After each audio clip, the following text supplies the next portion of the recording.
Olá, o Salto para o Futuro já está no ar. Os temas relacionados à existência humana são fortes características dos contos populares. Aqui no Brasil, essas narrativas sofreram diversas influências, dando origem a um vasto repertório de histórias. Os contos populares de tradição ibérica são o tema do programa de hoje. Convidamos para o debate o escritor e desenhista Ricardo Azevedo, o escritor e contador de histórias Francisco Gregório Filho e a professora da PUC do Rio de Janeiro, Eliana Yunes. Pelo telefone 0800 21 6689, você também pode participar do Salto para o Futuro.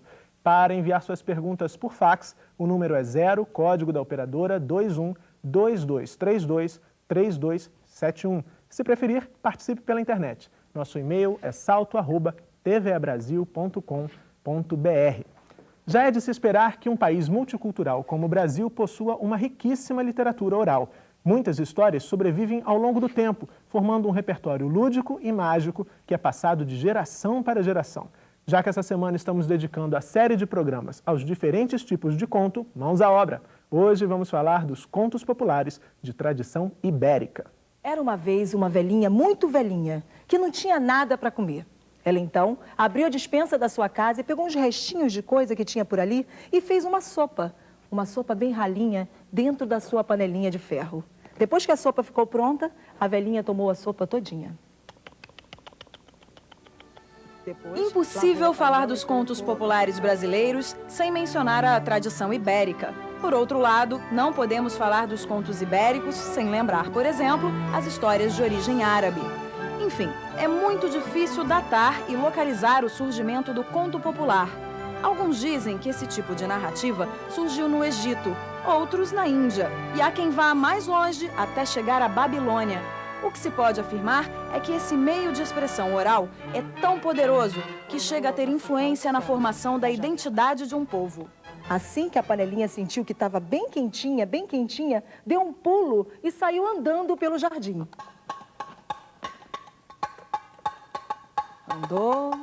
Andou e encontrou o amigo Sol, que perguntou: "Aonde vais, panelinha?" E a panelinha então respondeu: Eu vou buscar comida pra minha velhinha. Eu vou buscar comida pra minha velhinha. E a panelinha foi, desceu a montanha, passou pelo vale e chegou então a uma loja. Embora o conto hoje seja uma forma literária reconhecida e utilizada por inúmeros escritores, nem sempre foi assim. Surgiu como um relato de situações imaginárias ou de observação do cotidiano.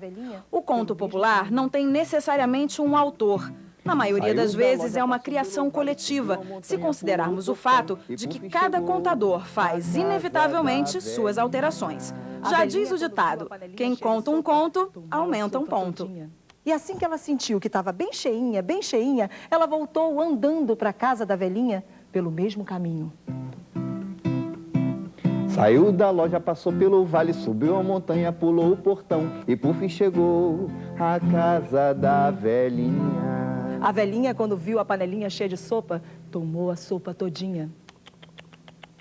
Depois, lavou a panela e colocou para secar ao sol.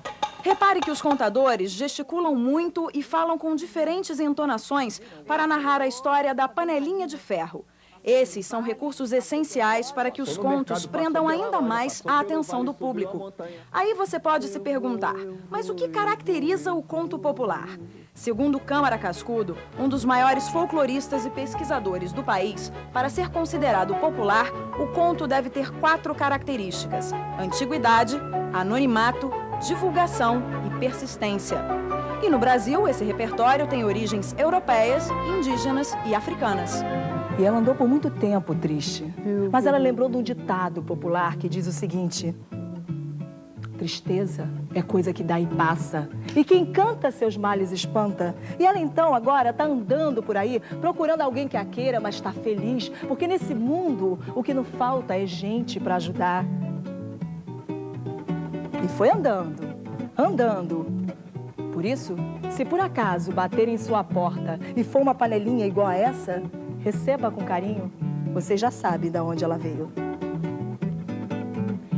Se a velhinha não me quer, vou achar alguém que me queira. Se a velhinha não me quer, vou achar alguém que me queira.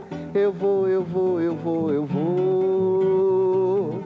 Eu vou, eu vou, eu vou, eu vou.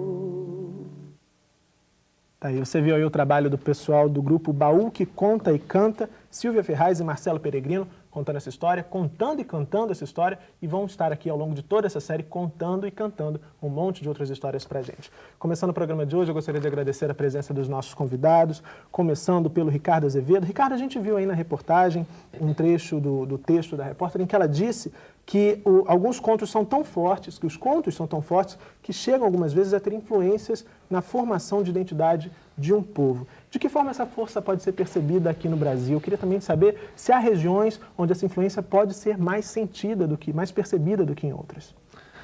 Olha, eu confesso que eu tenho um pouco de dificuldade de lidar com essa noção de identidade, né? Eu já li estudos, por exemplo, que mostram que, por exemplo, a mesma história, um conto popular, né? O conto ele recolhido na França e na Inglaterra, havia diferenças interessantes que você poderia dizer, não, é uma coisa da identidade mais francesa e inglesa, né? Eu mesmo tive uma experiência até anotei aqui, meu Deus, para não esquecer, o Coco Verde e Melancia, um conto, né? Eu fiz duas versões desse conto. Uma baseada na tradição nordestina, da onde ele é muito recorrente lá.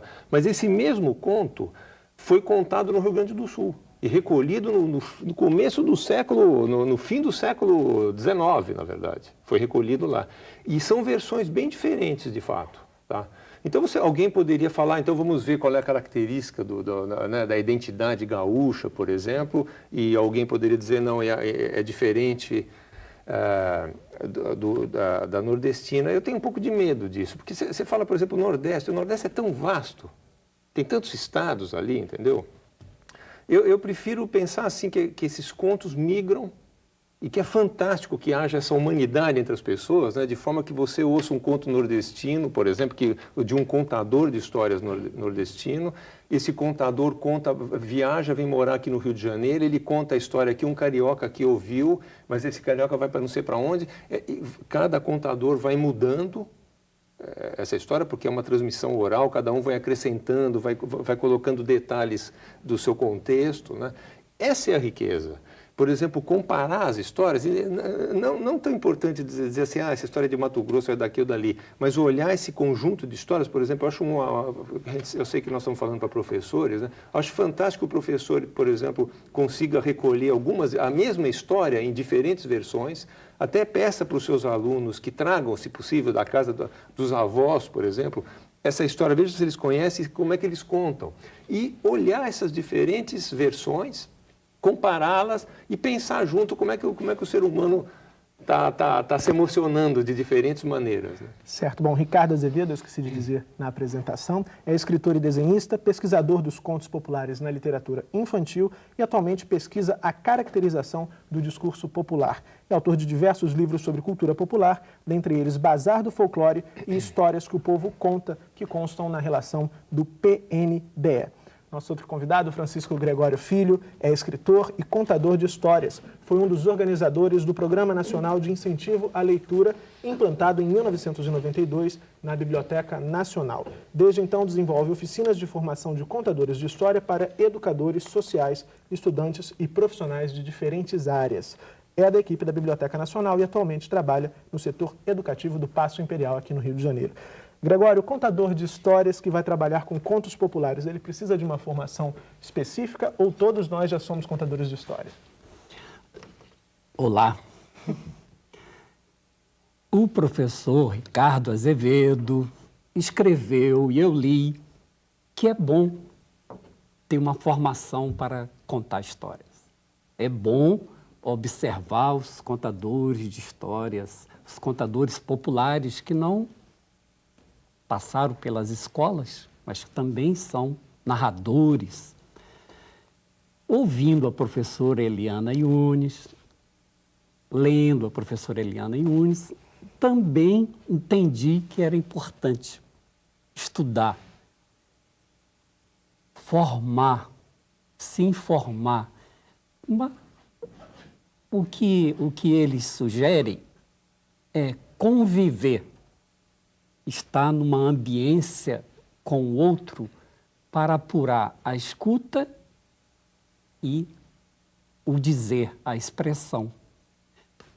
Estar em grupo, estudando, é importante.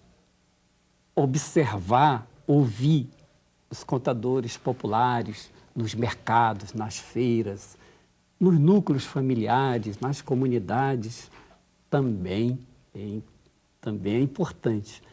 Eu acho que esse movimento ele é de mão dupla. Vamos estudar e vamos observar. Tá certo. É isso, professora Eliana Yunes? Com certeza. Até porque os contadores populares, não é? Aqueles que não frequentaram escola de qualquer ordem, nem cursos, nem oficinas, frequentam uma outra escola, né? Que é a escola da feira, a escola do espaço comunitário. Eles ouvem outros contadores que têm essa experiência de contar também, não é? E vão aprendendo, escutando e vendo, se aprende muito.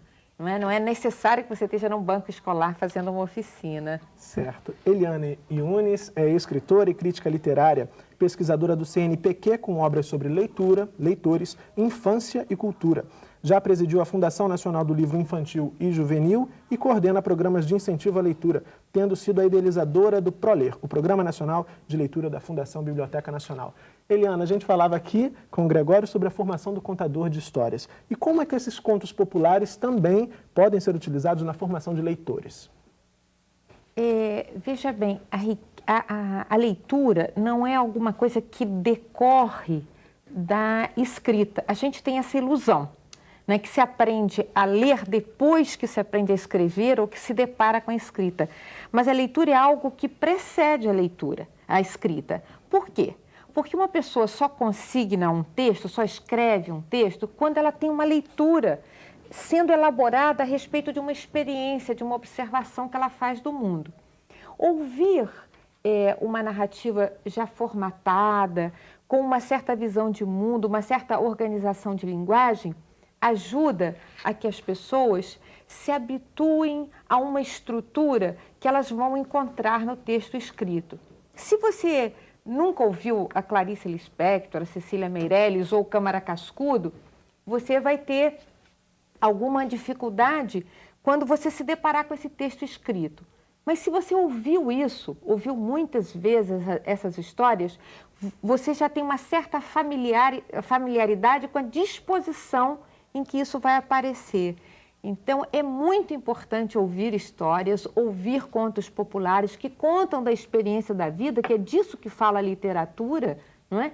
Que contem como é que se arranja para contar aquilo que você vive. Tem um jeito de contar, tem vários jeitos de contar. Então, para a formação do leitor, ouvir histórias e, sobretudo, contos populares é um bom caminho para iniciar esse percurso. Tá certo, já temos a primeira participação por telefone no programa de hoje. Quem fala com a gente é a Juraci, do Rio Grande do Norte. Tudo bom, Juraci? Tudo bom. Boa noite, Murilo. Boa noite, convidados. Boa noite, equipe de produção do programa Salto para o Futuro e professores de todo o Brasil. Aqui é a professora Juraci Araújo, da telesala da Escola Estadual Coronel Silvino Bezerra, na Terra das Flores, que é Florânia, no Rio Grande do Norte.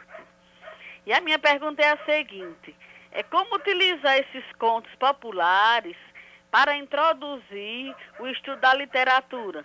Boa noite, muito obrigada. Obrigado, Juraci, pela participação mais uma vez aqui no Salto para o Futuro. Então, Ricardo, os contos populares podem ser aí um caminho para introduzir o estudo da literatura? Sem dúvida. Eliana já dizia que eles são um bom caminho para iniciar a formação de leitores. Sem dúvida. Eu acho que esses contos, eles trazem algumas características que são muito interessantes. Primeiro, eles são muito marcados pela oralidade. Então, mesmo quando o conto é escrito, no meu caso, eu faço versões de contos. Mas, digamos, você vai encontrar isso no Câmara Cascudo, nesses grandes folcloristas, a mesma coisa. Você vai encontrar versões que alguém contou e uma pessoa transcreveu. Tá?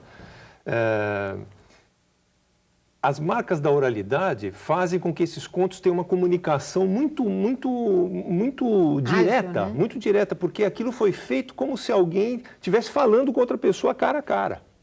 Né? Então, isso é uma marca típica da oralidade. Quer dizer, a gente tem que lembrar que a cultura oral não tem como fixar um discurso. Quer dizer, a cultura oral é uma coisa que é feita na hora, cara a cara, face a face. Isso é uma coisa fantástica. Tem uma doação aí no meio. Um contador de histórias é uma pessoa que faz uma doação muito importante. Então, eu acho que o aluno perceber que esse tipo de texto marcado pela fala, né, e é um ponto muito importante que pode ser mostrado pelo professor. Outra coisa, esses contos, normalmente, eles trazem temas muito complexos, se você for pensar bem. Vou dar um exemplo. Por exemplo, uma mãe era muito bonita, todo dia ela olhava no espelho e o espelho dizia, você é a mais bonita das mães. Um dia, essa mãe, o espelho fala, olha, sua filha é mais bonita que você. Essa mãe manda matá-la. Essa história fascina todos nós. As crianças ficam fascinadas com isso, mas se você for pensar, é uma história duríssima e que trata de assuntos muito concretos da vida, por exemplo, do envelhecimento. Por exemplo, da disputa entre pessoas diferentes, disputa entre gerações. Olha que tema complexíssimo. Você pega, por exemplo, um príncipe que está transformado num monstro. E ele luta desesperadamente para voltar a ser o que ele era. Puxa, que imagem fantástica. Imagina, por exemplo, um cara que está preso. Ele, de repente, ele fala, poxa, ele vai se identificar com isso. Ele fala assim, poxa vida, isso eu estou dando um exemplo simples, porque, na verdade, todos nós podemos nos identificar com essa situação, né? Então, são temas muito... Talvez esses contos permaneceram ao longo do tempo e são contados de boca em boca e, mesmo assim, chegaram até hoje, porque eles tratam de temas humanos muito fortes. Acho que cabe ao professor trazer isso para a sala de aula e mostrar ao aluno essa riqueza toda. Certo, mais uma participação por telefone agora. Quem fala com a gente é Maria José do Maranhão. Olá, Maria José. Olá, boa noite. Sou Maria José Barreto, do Teleposto de Bacabal, Maranhão. E a pergunta é das cursistas do Teleposto da TV Escola. Qual a importância do conto popular para com a conservação da cultura de um povo nas diferentes sociedades? Boa noite, obrigada. Obrigado, Maria José, mais uma vez participando aqui do Salto para o Futuro. Eu espero você durante toda essa série, tá ok? Então, Gregório, qual a importância aí do conto popular para a manutenção das tradições de um povo? É interessante o intercâmbio das diferentes culturas, né? As trocas das narrativas e a ideia de guardar. Então, contando, eu guardo. É um bom entendimento, um bom conceito de guardar. Guardar, compartilhar, partilhar, publicar.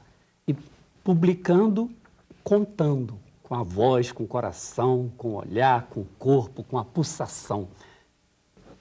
Preservar uma ou umas, muitas, como o Ricardo prefere, identidades e